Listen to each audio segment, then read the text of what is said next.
Урматтуу президент Садыр Нуркожаевич, мен сиздин өзүңүзгө кайрылууга мажбур болуп атам. Себеп дегенде, мага улуттук жана диний рознь деген статья менен МВД иш козгоп атат. Себеби мен Газадагы, Палестинадагы мусулмандар тууралуу жана ошолорго кол салып талкалап аткан, канын төгүп жерлерин талкалап аткан, ээлеп алып аткан сионисттер тууралуу жазып койсом, ошон үчүн иш козгоп атат да мага МВД. Ошол МВДнын мындан башка маанилүү иши жокпу кыла турган алардын. Ошол Израиль кайда да, Кыргызстан каякта.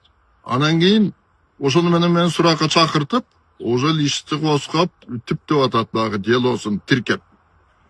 Бүтүн дүйнө жүзү азыр каршы болуп атат. Сионисттерге жеке мен эмес, бүтүн дүйнө жүзүндөгү элдер, ар түрдүү прогрессивдүү бүткүл дүйнөлүк адамзат, митингдер, манифестациялар, түрдүү иш-чаралар өтүп атат дүйнө жүзүндө.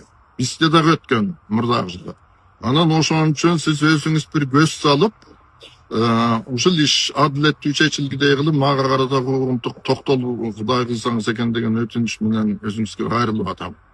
Мен эч кандай диний же улуттаралык аларды мен еврейлер жаман деп бир да жерден айтып жаза элекмин.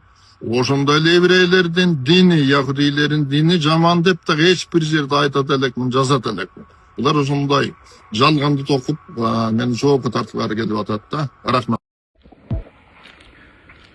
Ассаламу алейкум.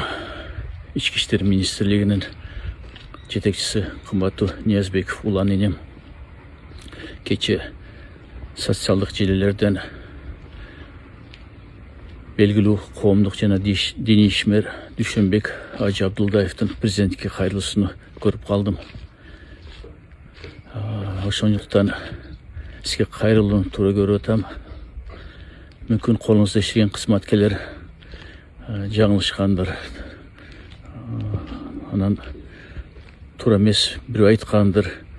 Мен түшүнүп турам.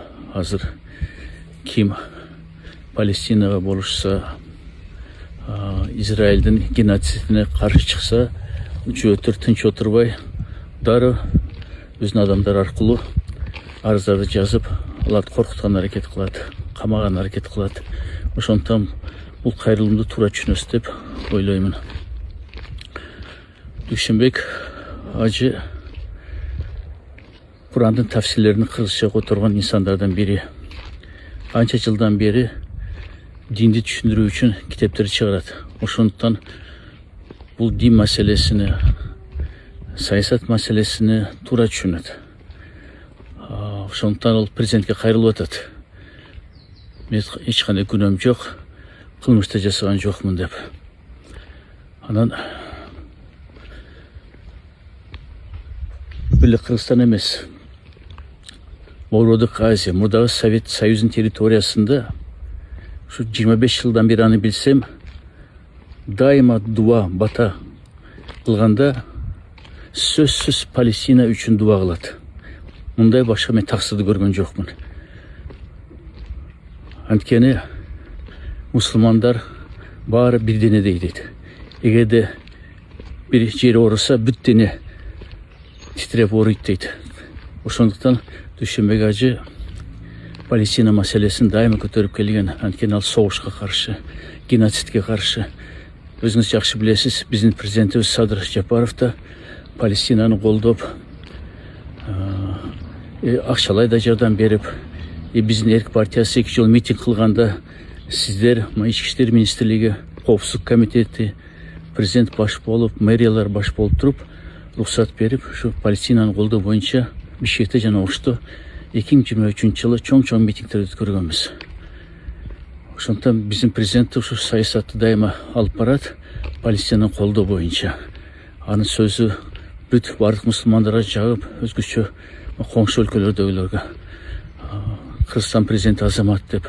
Анткени биз Палестина мамлекет түзүү боюнча деп туруп, 67 жылдагы чегара ичинде алкагында деп туруп, президентибиз көп жолу айткан. Анын ичинде Бийлешкен Улуттар Уюмунда да айткан. Ислам өлкөлөрдүн конференциясында айткан.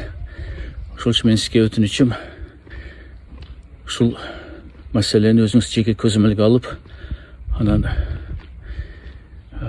адашкан болсо кызматкерлериңиз бул ишти токтотуш керек, жабыш керек. Дүйшөнбек ажы бул Кыргызстанга керектүү инсан, динге эбегейсиз салымдары бар. Ошондуктан мындай нерседен муну коргош керек. Мен сизге ишенем. Дайым жакшылыктар силерди коштоп жүрсүн.